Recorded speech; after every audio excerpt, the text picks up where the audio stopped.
So the Teapot Dome investigation had been dragging on for years at this point, okay? We're tired of it. But 2 a.m., February 17th, 1929, veteran LAPD detective Leslie T. White gets a call from his boss over at the DA's office. Detective White is told, quote, Les, young Doheny has just been murdered. Get out to their Beverly Hills home now, end quote. So Detective White, he books it to Greystone Mansion. So Greystone Mansion was where Ned Doheny lived. It was a gift from his dad. And let me just tell you, okay, this place was a palace. It's nestled right above Doheny Drive, named after the family. Geez, I know. So they have this like huge old mansion. It's 46,000 square feet of just opulence. 55 rooms. Yeah, 55. I don't even know 4 people. There was a private movie theater. There was a bowling alley. They had their own fire station. There was a vault for furs and diamonds, of course. Swimming pool with a waterfall. Okay, and then high tech, the pool table. Yeah, it could disappear into the wall. Some kind of house, huh? The security at Greystone was toit. Toit like a toiga. Think about like Buckingham Palace. It's like tighter than that, okay? Private guards, locked gates, high walls. Okay, so it was like, hey, how does someone get murdered here? Okay? Like, what the hell happened that night? So when Detective White arrived, the place was already swarming with private investigators and guards. Some of them tried to actually keep him out, but White finally made it in, and he was escorted to the guest suite on the ground floor. This is a house you would want to play Clue in. It's one of those. Yeah, that'd be fun. Live action Clue. But someone really does die. So he gets to the guest suite on the ground floor, and that's where he found Ned Doheny. He was on the floor next to the bed. He was wearing a silk bathrobe, pajamas, and slippers. He was lying face up in a pool of blood. What? Now look, he looked closer, and there was a bullet hole straight through his skull from ear to ear. On his left, there was a knocked over chair. There was a highball glass to his right, and a few feet away, there was another body. So they walk over there. Who is it? It was Hugh Plunkett, Ned Doheny's bestie / personal assistant / bribe money delivery boy / lover, depending on who you ask. He was dead. Poor Hugh. He was face down, sprawled in the doorway of an adjoining room. He had a gunshot wound to the head. The whole thing was brutal. So the Dohenys, they put out a statement, with their doctor.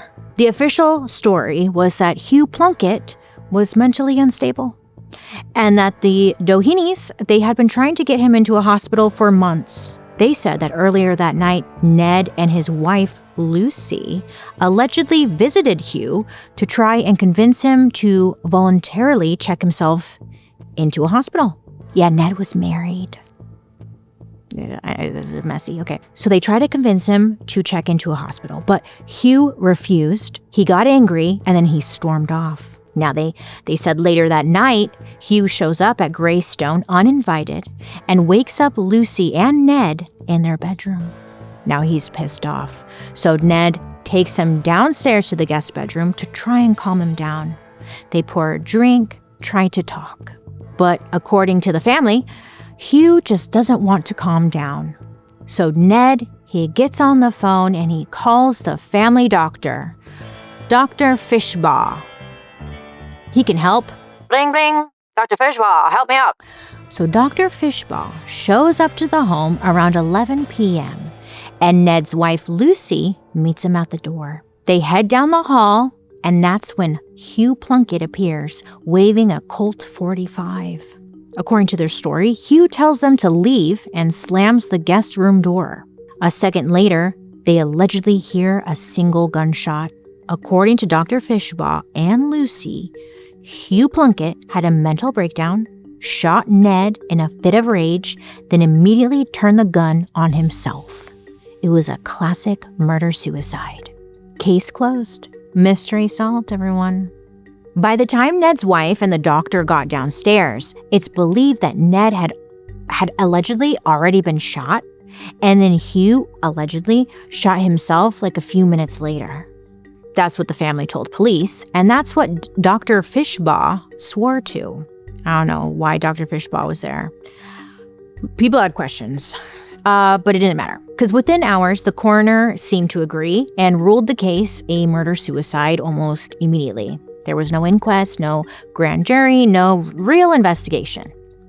But Detective White, he was not buying it. First of all, the physical evidence just didn't line up. The Doheny story made no sense with the way the bodies and the scene were found.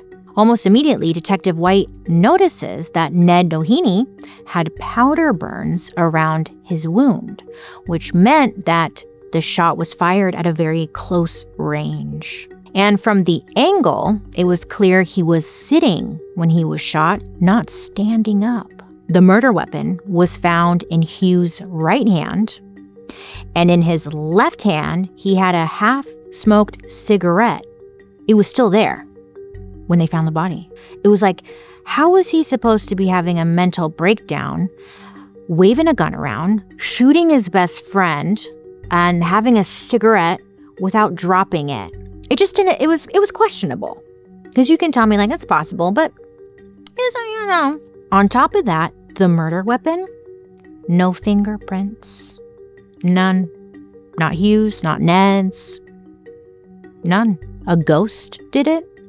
You know, someone had very clearly wiped it clean. So the detective, White, he takes all this evidence to the DA and he lays it all out. And he's like, listen, I don't believe Hugh Plunkett killed Doheny and then committed suicide. Not in the way that these witnesses describe. The DA listens and he's like, oh my God, yeah, that's crazy. You're kind of right. The DA even says, quote, there isn't a man in the United States that's big enough to stop me from conducting a criminal investigation, end quote. And for a few hours, it kind of seemed like an investigation might happen. But 2 days later, on February 19th, the DA calls a press conference and says, case closed. He parrots the same story that Doheny's had been telling. Hugh Plunkett was mentally disturbed and it was like a murder-suicide. It was super sad. But end of story. Detective White is just stunned, but then he remembers this is Doheny money. They can get away with anything, you know? So, what actually happened that night? Some believe that Lucy Doheny, she caught her husband, Ned, and Hugh in bed. Yeah, they were in bed together, and she pulled the trigger herself. Other people say maybe there was an intruder. But again, the security and all that just didn't really make sense. But there is another theory, and it's probably one that chills me the most.